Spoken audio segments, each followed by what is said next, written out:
Viewer, in case you missed what happened in Parliament today, let me give you the context. After overseeing India's defense response to China during the Ladakh standoff starting in 2020, then Chief of the Army Staff General Manoj Mukund Naravane wrote a memoir soon after he retired in 2022. That book, strangely, has never been published. The likely reason is not hard to guess. While large parts of this book are said to actually praise the Modi government, small portions of it refer to official discussions and operational detail linked to an India-China military standoff that is still very much on. Today, on the back of a features magazine publishing excerpts from that unpublished memoir by the former army chief, leader of the opposition Rahul Gandhi launched an attack on the Modi government in Parliament, claiming the excerpts showed a weak and indecisive Modi government that left the army chief of the day isolated at a critical combat moment. The passage that Rahul Gandhi quotes describes a tense phase during the famous Kailash Range operations of August 2020, when Chinese forces were moving very close to newly occupied Indian positions in those heights. General Naravane writes of making a series of phone calls to the political leadership, seeking guidance on whether to escalate in the face of Chinese aggression barely 500 meters away. After discussions, a message, says the general in his unpublished memoir, from the Prime Minister was conveyed back to him saying, "Do what you think is appropriate. Jo uchit samjho, wo karo." Now, there are two ways of reading that one line that was allegedly conveyed to the Chief of the Army Staff. The magazine that was brandished by Rahul Gandhi today in Parliament suggests it shows indecision and lack of clarity from the government at a moment of combat crisis. The other way of reading it, and frankly the more logical one, viewer, is that the Prime Minister, Narendra Modi, gave the army chief a free hand to act based on his professional judgment. Jo uchit samjho wo karo. Do what you think is appropriate, because the man operationally leading the land forces in Ladakh is best placed to take a battlefield call. Here is where politics takes over. Instead of responding to what was a political full toss, government ministers chose to scold Rahul Gandhi for quoting from an unpublished book and allegedly violating parliamentary protocol. In my view, that completely misses the point. The line that Rahul Gandhi has quoted literally validates and reinforces what the Modi government has said all along, that the armed forces were not constrained and were in fact given full freedom to defend Indian territory, which in fact they did with great valor. That was borne out in Galwan, in multiple confrontations across Ladakh and even in the northeast during this standoff. In battle after battle, despite stiff Chinese propaganda to the contrary, China was given a bloody nose that surprised it. General Naravane himself has repeatedly said after retirement that no territory was lost and that the army gave China a befitting response at every level. That is the truth, viewer. I know General Naravane. I have reported on his time as the army chief and beyond. He is an upright soldier, and beyond reasonable operational sensitivity over the written word in books, there is no justification in my personal view for keeping a former army chief's memoir unpublished for such a long time. Doing so creates the impression that there is something to hide, or that a former army chief is somehow an adversary of the state, neither of which is true, and I cannot say that more emphatically. So there are two problems here tonight. A government that is unnecessarily defensive on an issue where it actually has little to fear, and an opposition that selectively lifts and spins a micro excerpt to suggest the exact opposite of what it conveys, that the armed forces were given political freedom to act as they wished during a combat situation. As a national security reporter of 2 decades, who was the first to report on the Galwan clash in June 2020, I will say this without fear tonight.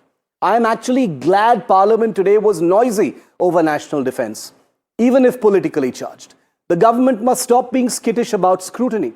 The opposition must stop maliciously spinning operational matters to score points. Rahul Gandhi does himself no favors by picking up national security issues that convey the exact opposite of how the armed forces were commanded to act, evidence of which is plain to see in a brave 6-year standoff, the likes of which China has never experienced before.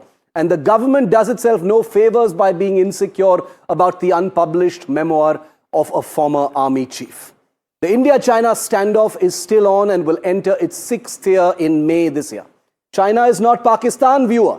It draws strength from our internal political binaries and divisions that turn national security into black and white arguments when conflict and war lives in shades of grey. Debate is good for democracy. We can take sides pretending this is about accountability for actions in defense of the nation. But when national security is contaminated by political motivation, it serves nobody at all except China.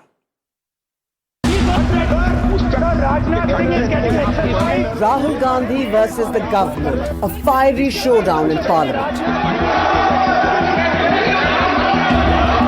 Over Rahul Gandhi trying to quote from unpublished memoirs of former Army Chief General Naravane. As Rahul Gandhi rose to speak on the President's address, he displayed a magazine article and attempted to read from it, saying it carried uncomfortable questions for the Prime Minister and the Defence Minister. The tanks were within a few hundred meters of Indian positions on the Kailash range. No, sir. Hello, only started. No, he is not yielding. This invited a swift interjection from Defence Minister Rajnath Singh, who objected to Rahul quoting from an unpublished book. सड़न देखना चाहता बिल्कुल नहीं प्रकाशित ही नहीं पुस्तक प्रकाशित ही नहीं Rahul doubled down, attacking the government for pulping the book. इसमें नारावाने जी ने कहा है कि उनका मेमोआर है, उसे सरकार पब्लिश नहीं होने दे रही है. An agitated Rajnath asked why did the author not go to court if the facts were correct. यदि तथ्य सही होते तो निश्चित रूप से वह प्रकाशित होती और यदि किसी ने प्रकाशन पर यदि रोक लगा दी, ऐसा लगता था कि यदि एक रोक गलत लगाई गई है तो मिस्टर नरावने कोर्ट से भी आदेश वह प्राप्त कर सकते थे. क्यों नहीं कोर्ट से आदेश प्राप्त किया? Rajnath was backed by Home Minister Amit Shah, who also attacked Rahul Gandhi. रक्षा मंत्री जी इतना ही कह रहे हैं कि नरवणे जी की पुस्तक को आप रिफर कर रहे हो तो वो प्रकाशित हुई या नहीं हुई, वो स्पष्टता करें. नरवणे की रिपोर्ट नहीं है. Repeated reminders by the speaker to Rahul Gandhi that he can't quote from the book went in vain. मैं पहले व्यवस्था दे चुका हूं कि अखबार की कटिंग पर, कोई किताब पर, कोई ऐसे विषय जो ऑथेंटिक नहीं, उन विषयों पर सदन में चर्चा की परंपराएं नहीं रही है. What followed was an all-out war, ruckus and repeated adjournments. Rahul Gandhi, carrying a printout of the magazine, repeatedly tried to initiate a conversation on the book, but was summarily shot down by not just the Defence Minister and the Home Minister, but the Parliamentary Affairs Minister, Kiran Rijiju. The ruling side tried to turn the tables on Rahul by pointing to the transfer of land to China during Congress rule. China border को लेकर के Congress party ने जो पाप काम किया है उसके लिए माफी मांगना चाहिए और कांग्रेस को उस जमाने में 50-60 साल पहले जो जमीन चीन के कब्जे में दिए थे वो वापस लाओ. Amid repeated adjournments and a war of words, Rahul Gandhi alleged that the book contained uncomfortable facts that the government is trying to bury. The fact that they're not letting me speak means it is uncomfortable for them. Rahul Gandhi got support from SP Chief Akhilesh Yadav, who said that a discussion on China is important. अध्यक्ष महोदय, चीन का सवाल बहुत sensitive है. अगर कोई सुझाव ऐसा है देश के हित में तो मैं समझता हूं लीडर ऑपोजिशन को पढ़ देना चाहिए. Even as Rahul tried to fire from the ex-chief's shoulder, General Naravane had himself cleared the air on the 2020 conflict with China and the opposition's charge on many occasions. Firstly, we have not lost out on any territory. We are where we were before this whole thing started. An NDTV Bureau report.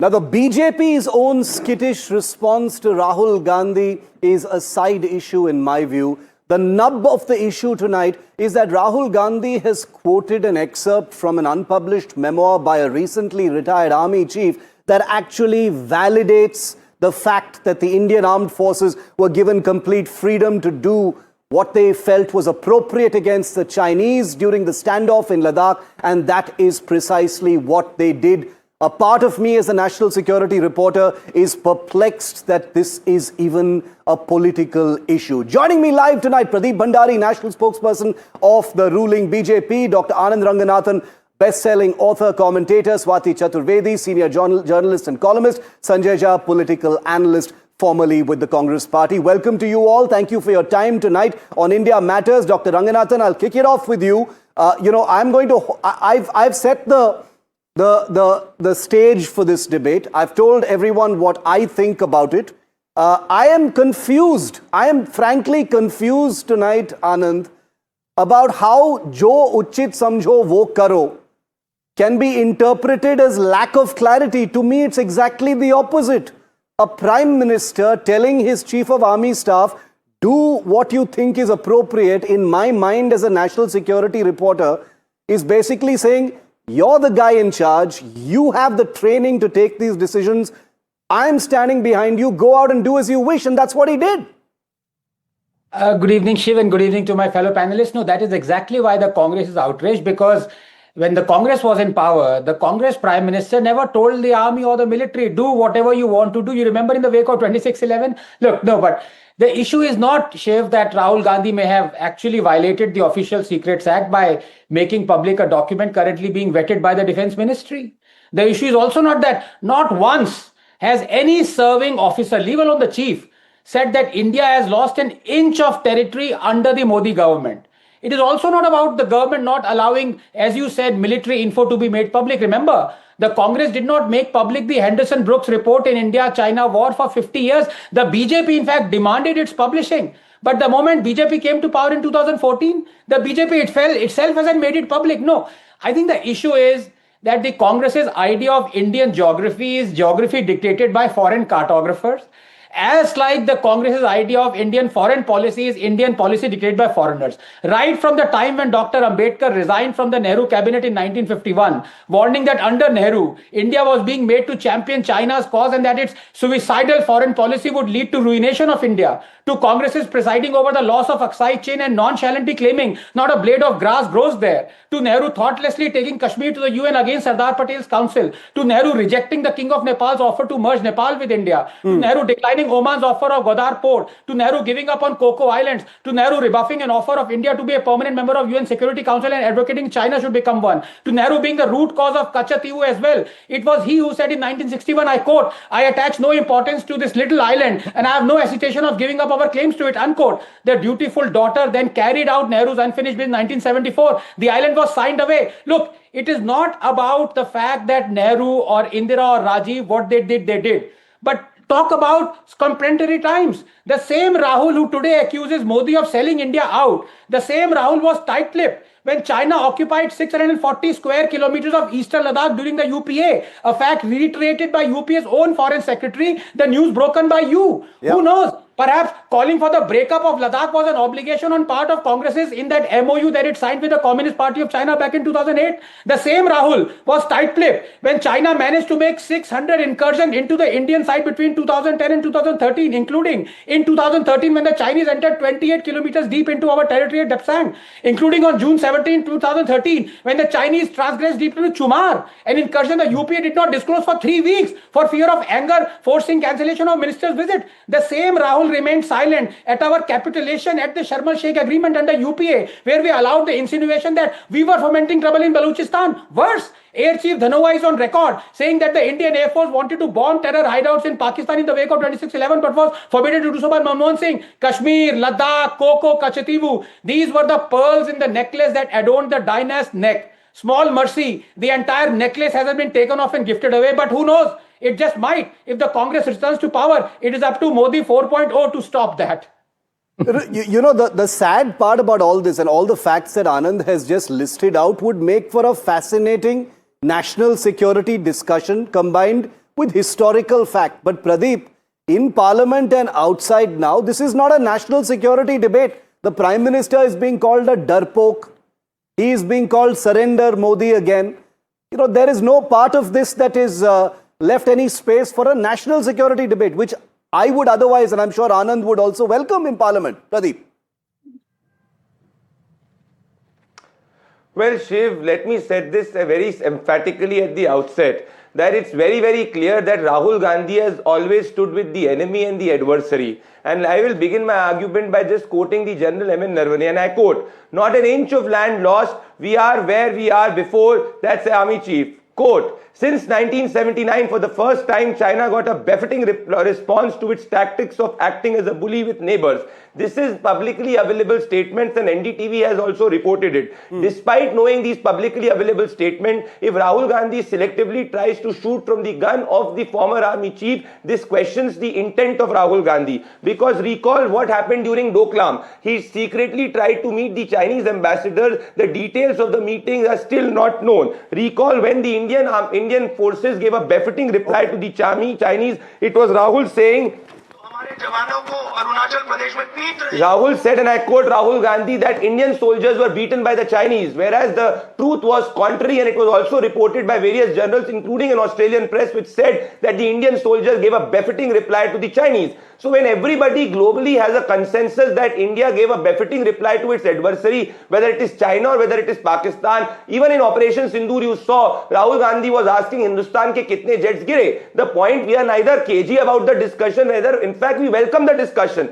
But a member of parliament cannot abuse parliamentary privileges and abuse the rule and procedure. He has the modus operandi and a mechanism of press conference to reveal from that article, which NDTV reports has said that Prime Minister has given khuli choot. Just 10 seconds. I will tell you what is exactly not giving khuli choot and what is going against India's army interest. This is the army IF proposal. This is GS Dhanua, who had said that the IF was ready to attack Pakistan after 26/11. Not just the IF chief. In fact, P. Chidambaram also said that they were also astonished that why did India not attack Pakistan after 26/11. So whether it is Jawaharlal Nehru, who I quote as per Brigadier John Delby said that there was no overall political objective, no national policy, no grand strategy, and total unpreparedness for a war of 1962. Whether Nehru or UPA, this is what is surrendering India's national interest. My only argument is, why is Rahul Gandhi selectively quoting the army chief in order to score a political point which will benefit the adversary, not national security? Is this a political slippery slope, Swati, in your view, that Rahul Gandhi has entered?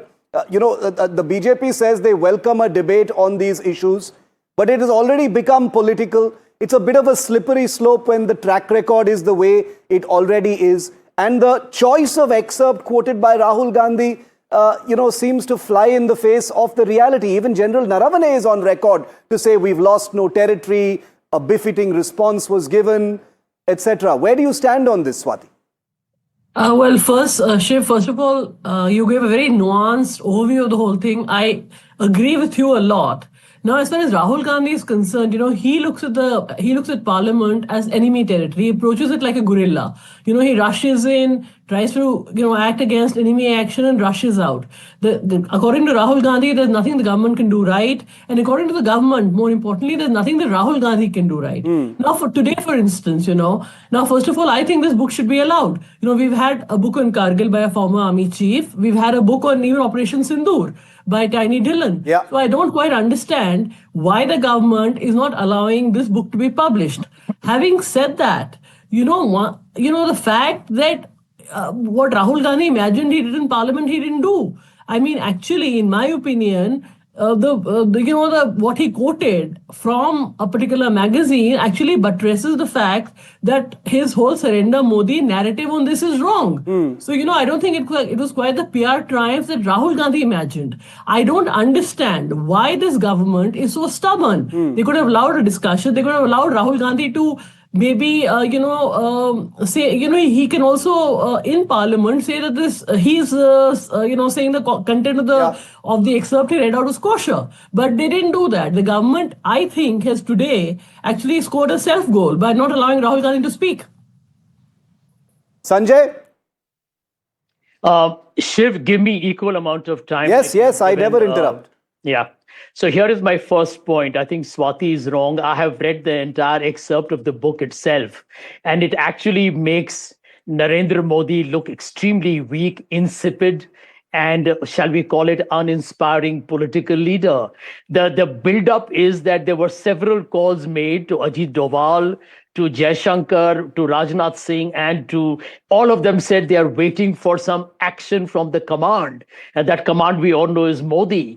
And at a time when the tanks were actually building up aggressively on eastern Ladakh border, close to the line of to the LOC, you actually find that the political leadership was missing in action. So Rahul Gandhi has been successfully able to establish the point that there was an indecisive political leadership that was abdicating its authority, and there is a different interpretation. You see, we all know, I am assuming we all know, that these decisions are civilian decisions. They are prime ministerial decisions. You can say that your decision is to give it to the army, but the army was begging for you to tell them whether they should launch an aggressive retaliation or they should not. And mark my words here. Okay, why is the BJP nervous today? Because the BJP, Shiv, has made this muscular machismo of Narendra Modi as its USP. And go back to a couple of points that I want to mention. Go back to what Captain Shiv Kumar of the Indonesian Embassy and Defense Attaché said. He said at the time of Operation Sindoor that it was India's political leadership that was very indecisive, which led to India losing fighter jets. It's on record. It's on record. And you have other senior members of the defense saying the same thing. I'll give you the third point, very important. The track record of this government is extremely poor on national security. Let's look at Operation Ceasefire, the Sindoor Operation Ceasefire. You realize that end of day, even General VP Malik questioned as to why did it happen so suddenly. So there are multiple fault lines here. What Rahul Gandhi is also mentioned here, if you read the book, and I want to mention it for your viewers on NDTV, the general has talked about the Agniveer scheme. And he says it is a political scheme. Okay. The army it was told to the people of India that the army endorsed it. The army did not. The army wanted to keep 75% of the short-term recruits in. The government forced it at 25%. And let me tell you the most shameful part, Shiv. You are somebody who I know fights for the Indian army in particular. Here is the point. The government wanted to give every Agniveer 20,000 rupees a month. The army wanted it at 30,000 rupees a month. Okay. And fortunately, the government had its way. My last point. You want to talk of national security? I hope we're going to discuss it on your show tomorrow or day after. Can we find out, was the Indian Prime Minister really singing and dancing in Israel as the Epstein files show? So that's a separate issue. That is a Department of Justice disclosure. You know, if we get into the Epstein files, there are, everybody's mentioned in the Epstein files. That becomes a muck fest. That's ridiculous. I'm happy for it to be debated in Parliament, but we don't have the time for that on this debate. Okay, I've allowed all of you to make your opening comments without any interruptions. Now I request you all to keep it a little briefer so we can get into interjections. Anand, there couldn't be two worse examples to accuse the government of lack of clarity in decision-making than Operation Sindoor and the standoff in Ladakh, specifically Galwan and the Kailash ranges. Both those examples literally, and I'm trying to be as specific as I can here, they literally confirm that there is command quality. I am perplexed that the Congress and its leader expect the government to give instant tactical command information based on real-time combat situations being relayed to the Prime Minister. Obviously, it's going to take a few hours. And the final command that was given is do what you think is appropriate, which anybody will tell you is a free hand to the armed forces. And that's what they went and did. Where am I going wrong in this? I'm genuinely asking. I'm not even asking a loaded question. What is wrong in what the Prime Minister said? No, you are wrong because you are trying to think logically and rationally. You're not trying to think like a Congress person. I gave 4 examples. I'm sorry, I missed one where the defense minister during the time of the UPA said, we're not building our infra this side of the border because we fear the enemy might use it. This is the mentality that used to be prevailing before Modi came in. You can fault Modi Sarkar on hundreds of issues, and we have. Yeah. You have, I have. But if there is one issue where you cannot fault the Modi government, it is on national security. Yeah. Going back 10 years, 11 years. Now, the fact of the matter is, out here, I repeat, when Modi has told, allegedly, the general himself agrees, do whatever is in India's best interest, do whatever you feel like doing. Where is the issue? Is the issue of the delay when he was asked this question and the reply came? That would only be answered best by the general himself. Now, the fact of the matter is the general himself has answered. Yeah. In fact, leave alone the fact that, someone, any serving military officer has said, not a single inch of land has been given away. Is it not true that the general himself has told you that we have not given away a single inch of land? So it is an absolute non-issue, but I want to touch on something, good point made by Swati ji and you initially. Absolutely, there is no reason for 4-year delay for this book to be published. But then I ask, if the government has allowed publication by a lot of military officers, their books, their memoirs in the last 4 years, and not allowed this, is there some particular reason that is best left to, I think, the military officers to decipher? I don't. The allowance for, or the permission for granting a publication of books should be done by the government. It should be done by the military officers or their tribunal. I completely agree. Swati, you wanted to respond? You had your hand raised. Yeah, I wanted to say one thing, Shiv, that, Sanjay Jha used to be in the Congress. We have, you and I are both journalists. We have no horses in this race. The fact that somebody gives you, executive or actually on the ground, total autonomy to act. I mean, I don't understand, what does Rahul Gandhi think he's highlighting here? And also the timing. This Let's Talk as journalists, the first time that this book's excerpts came out was by PTI a while ago. So I also question why it's being raised in the budget session suddenly as if it's a great new revelation. It's not. All of us have known about it. We've read about it. And, what Rahul Gandhi has quoted today, and which, by the way, I think the government should have allowed a full discussion because it doesn't make the government look bad. It's a PR disaster as far as the government is concerned, because now Rahul Gandhi thinks that he's, onto something which he actually is not. Because, to say that do what you want to a general means that you're giving complete command authority. Go and take whatever measures you need. So what is the problem? Why is the government not wanting this highlighted? I think it's ridiculous, that the government's approach today. Pradeep, you want to respond to what Sanjay said? Sanjay says that, far from this being a confusing signal, it establishes that the government is weak.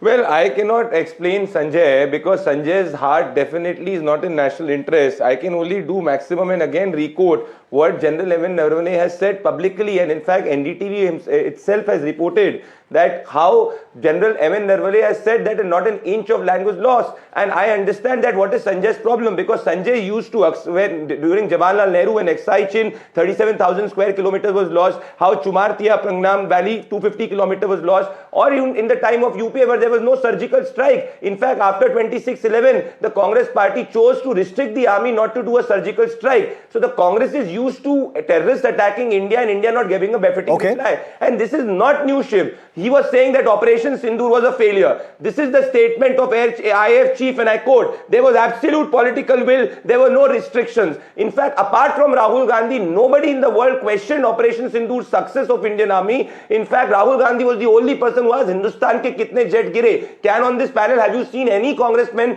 congratulating the Indian army on the success of Operation Sindoor? No, they will not do so. We are not at all cagey about the discussion. No, but also I want to... But abuse of 349 cannot happen because it's an abuse of the parliamentary democracy rule and procedure. On the book, Shiv, 5 seconds, the petitioner can definitely go to the court, and General MM Naravane is a very decorated officer who serves this country. We have highest respect, but we cannot let Rahul Gandhi selectively shoot from an unpublished work when published and publicly verifiable statement of the ex-army chief are available, which says that India gave a befitting reply to Chinese. What is the compulsion of the Congress party that every time Sanjay, the Chinese narrative or the Pakistani narrative or the adversary narrative over the Indian narrative? Look, I believe that all issues should be debated in Parliament. I've said what I had to say about how the government reacted to it. But Sanjay, quick word from Anand. Quick one from Anand, then I'll get Sanjay to get uninterrupted. Thank you. One thing that, Shiv, that is really special about your shows is that all the panelists are absolutely fearlessly ready to answer each other's questions, including yours, and you give ample time to them. So I'd like to ask a very simple question through you to Sanjay, my good friend. Does Sanjay Jha dispute, Shiv, your scoop that the UPA Foreign Secretary himself admitted that the UPA lost 640 square kilometers of Indian land, Eastern Ladakh, to China? Does he dispute, Shiv, what you scooped? Okay, that's a direct question to Sanjay. You can answer, Sanjay. You can answer and whatever you wanted to say anyway. Yeah. Shiv, my simple answer at the moment is this, that you have a situation in India today, and I'm going to quote Pradeep Bhandari, my very dear friend.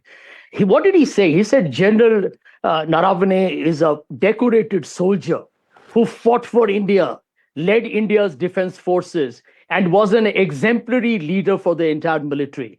The question that then begs to be answered is, why are you, BJP, why is the Narendra Modi administration humiliating the same general by not allowing his book to be published?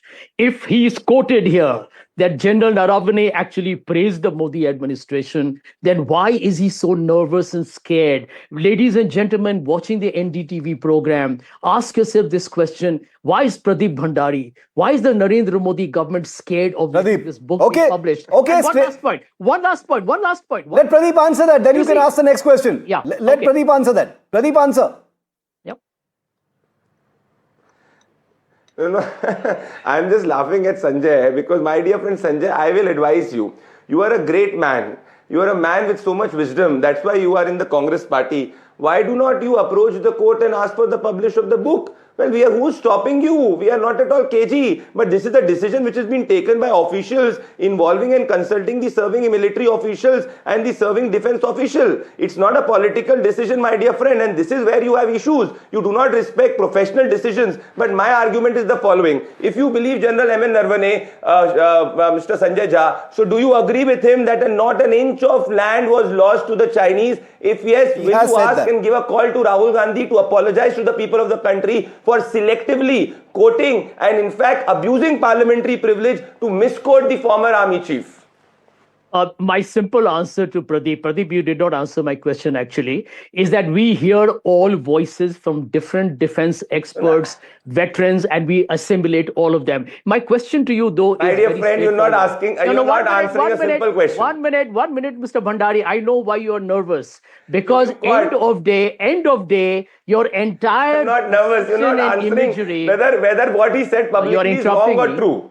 You're interrupting me, and I didn't interrupt. Okay, quickly, I want to bring Swati in also. Yeah. So my simple question here is, I think your viewers are smart enough, Shiv, to know the wheat from the chaff. This government is nervous. They're so thin-skinned that they believe they should get 100 on 100. You see, a mature government acknowledges that it makes mistakes. Every government makes mistakes. No government is 100% foolproof. Narendra Modi's government, I believe, is the most incompetent in our political history. Now, you got to acknowledge mistakes. I will answer what mistake we made. Something right, but they also did critical errors that did happen. Okay. This government refuses to acknowledge the mistakes. But not on this particular issue is my labored point. Well, that's an opinion. Is my labored point. That's not on this issue which Rahul Gandhi has harped on. You know, that's your opinion. I'm almost embarrassed to say it. I'm embarrassed to say it. Pradeep, very quickly, sir, Swati is waiting very patiently. Yes. The general does not agree with you, Shiv. Please remember that. No. What are you talking about? He has confirmed that no territory has been lost. No, have you read the excerpt? I have read the excerpt. I don't want to be under the Official Secrets Act, but I can tell you I've read more than most people have read. Dear friend. Yes, Pradeep, quickly. From 8:15 to 10:30, it's a long time when you are under attack. My argument is, I agree with my dear friend Sanjay. There is one mistake, Sanjay, we definitely made. And that was, we thought that Rahul Gandhi was politically a mature politician. Okay. No, let's not make this personal about Rahul Gandhi now. Actually, we understood he's politically mature. Pradeep, you've had your pot shot. Pradeep, you've had your pot shot. But I just want to say one thing before I go to Swati and then Anand, which is that look, we can get bogged down in the morass of 8:15 to 9:30. That's a long amount of time. I believe not so much in process, but ultimately in outcomes. And the outcome is the Indian army was hugely successful during the Ladakh standoff in Galwan, hugely successful during Operation Snow Leopard yes. in the Kailash ranges, and that was because there was decisive political direction as to what the armed forces need to do, and that is what is borne out even by this tiny incident. Swati, please feel free to respond to whoever you want to, because everybody seems to be asking each other questions and nobody really answering them. But yes, Swati. I want to know, Shiv, honestly, Rahul Gandhi is a leader of opposition. You know, there's a very privileged post. He goes to parliament, he acts as if, it's like he's entering enemy territory, he's doing literally guerrilla warfare. He shoots and scoots. Now, earlier, if you remember, Rafael, he's got a group of advisors who I don't know why, because national security is one thing that, irrespective party ideology, journalists, all of us, that is something that cuts across and unites us all as Indians. For some bizarre reason, Rahul Gandhi currently has a bunch of advisors who are now literally telling him to fire off the shoulders of the army. Yeah. And that's not going to work politically. I'm just talking as a political reporter here. No. You cannot shoot and scoot in parliament. Yes, the government was wrong. The government, I thought, was bloody-minded. They should have discussed it, let him go on, quote from whatever he wanted. The book should come out.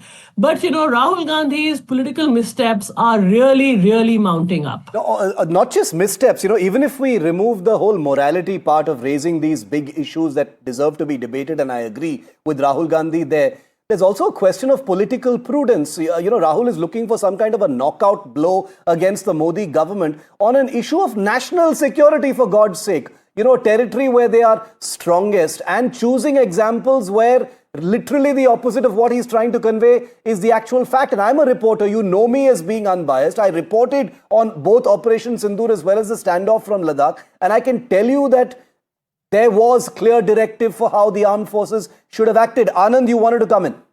No, I just, this is a non-issue, as you correctly put it. But even here, as a common man, and all of us, when it comes to matters of defense and military, we don't think about ideology or governments, all of us, even Sanjay and Swati and Pradeep and everyone. So I want this question to be asked generally, and especially from the military officers and, in fact, General Naravane.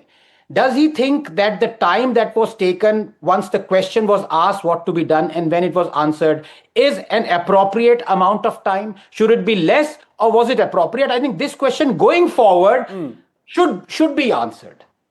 It should be asked. I've actually, just FYI to all of you and all my viewers, I've reached out to General Naravane, someone I know very well. Understandably, he has not spoken today because he's seen his unpublished memoir go positively nuclear in Parliament today. But, when we hear back from him, I think that's a very appropriate question to ask him. Sanjay, yes. I have one short point. Something, Shiv, let us not indulge in these hyperboles of giving this government a big scorecard hit. Definitely not. National security. Definitely not. Okay, but complete your point. Pulwama, Pahalgam, then you have Red Fort.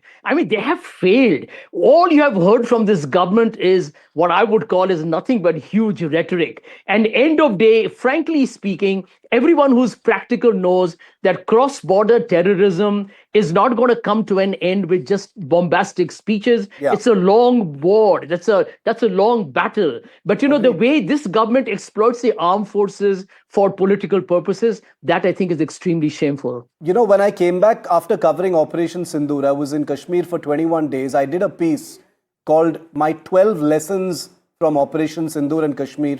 I don't know how many of you have seen it, but it did very well and many people watched it. It was a 12-point listicle of how the government messed up at 12 different levels, allowing Pahalgam to happen and India's response. I still get into trouble for that piece. So, there are occasions where this government can rightfully and justifiably be bashed for intelligence lapses, operational follies, bad decision-making, delays, procedural red tape. There are so many things. All I am submitting today is Rahul Gandhi has a knack for choosing issues that prove the counterpoint. It is political suicide to take up the example that he has taken to try and prove something that is literally 180 degrees away from what he is trying to say. Pradeep. Well, Shiv, that's why he's Rahul Gandhi. The fact that he does it is, that's why he's Rahul Gandhi. And that's why the people of the country have ensured that for the last 95 times he's sitting in Indian opposition. But I challenge on your show to my dear friend Sanjay. And it's an open challenge, and I will clap on your show for my dear friend Sanjay. If Sanjay, you were in power for 10 years, can you show me once when there was a terror attack in the country that you, my dear friend, went ahead deep inside Pakistan and demolished terror targets in those 10 years? Once can you show me? In fact, you surrenders India's sovereignty in Sharm el-Sheikh, my dear friend. And in fact, you have publicly been endorsed by a terrorist like Hafiz Saeed. Okay. Can you show me one instance, date, time when you went? This is a very familiar debate. We have been hearing, guys, I just on a slightly lighter note, we have been hearing this, you know, humne ghar mein ghus ke mara, aap logon ne kyun nahi kiya, since 2016. This year marks the 10-year anniversary of the ghar mein ghus ke mara paradigm of this government. So anyway, yeah, okay, Pradeep has asked this question, more rhetorical than not, but let me just get Swati in because she's gotten less time. Swati, who is advising Rahul Gandhi on these things? You know, I can understand these things becoming big issues, but I mean, this is a very, very slippery slope, and I refuse to believe that, you know, this is good advice. Shiv, Rahul currently is being advised by the gang that literally cannot shoot straight. I mean, to use the Indian army, to literally shoot and scoot off the Indian army shoulders is, you know, something. I mean, we hear of Dipankar being his party where, you know, which has got no vote share left as being his current and, you know, hottest new advisor. We hear of Casey. But, you know, honestly, Rahul Gandhi is the final authority in the Congress. Yeah. Rahul Gandhi is a leader of opposition. And the problem also, Shiv, is that relations between him and the government have broken down to the level where Rahul Gandhi refuses to see anything. You know, he has conflated Modi with India, which is a problem. It's a huge problem. You know, you cannot conflate Modi with the Indian army. You cannot conflate India's economy with Narendra Modi. And, you know, all of his reactions are so intemperate that, you know, people kind of look at him and his advisors and say that, you know, I mean, you know, why is this man never missing an opportunity to miss an opportunity? Yeah, I mean, I'm sorry, his politics have become really, really a disaster these days. No, even in the public view, General Naravane's book, Swati was less kind with her words. She said it's shoot and scoot. You know, some would say it's Rahul's flavor of the week. You know, this has caught his fancy this week. He'll talk about it for a few days in Parliament and then move on to something else. Sanjay, yes. You know, Shiv, quick point, I'm almost out of time. Yeah. Shiv, the bottom line is that... And Pradeep is showing something. We can put Sanjay and Pradeep on air if we can. Yeah. Pradeep Bhandari should know that surgical strikes happened even during the time of Dr. Manmohan Singh. The difference is that Mr. Manmohan Singh's government... It's a lie. And the Congress... It's a lie. One minute. Stop lying. Dr. Manmohan Singh's government did not exploit it for electoral purposes. You remember Wing Commander, the one who got captured by Pakistan? Lie. You all campaigned in 2019 on that. My dear friend, the IF has contradicted you. Nobody believes you, more Sanjay. Unethical, more unprincipled, more immoral than the BJP as a national party. They are an embarrassment. Anand, final word to you then. No, there was a time when the Parliamentary Standing Committee used to say there was a shortage of ammunition. For the first time, you have 91% self-sufficiency in defense ammunition. This is what is called taking care of national interest. So do not contradict the IF. Learn national interest from us or from the people. Final point to Anand because I'm out of time. 30 seconds, Anand. Well, my dear no, look, the surgical strike and Anil Ambani will also come up. Yeah, Sanjay once. No, look, you know, and Shiv, I come back to the point where can something improve beyond, you know, the Tutu Mehmet debate? Yeah, and here I want to put something across my good friend Pradeep. You know, when for 50 years the explosive Henderson Brooks reports was not published by the Congress, the late Mr. Arun Jaitley demanded and said that the moment BJP comes to power, we would publish it. Well, the BJP came to power, and the blog that Mr. Jaitley had written to say, please publish this, he deleted that blog. It's been 11 years. The Henderson Brooks report has not been published. So I want to ask Pradeep. Pradeep, do you know any reason why? Quick final. Well, Anand, do not worry about it. You will have opportune time for that also. You will have an opportune time for that also. Okay. Don't worry, my dear friend. Okay. Entirely out of time. Sanjay, Swati, Anand and Pradeep. Thanks very much, my friends, for being with me here tonight on India Matters. Thank you.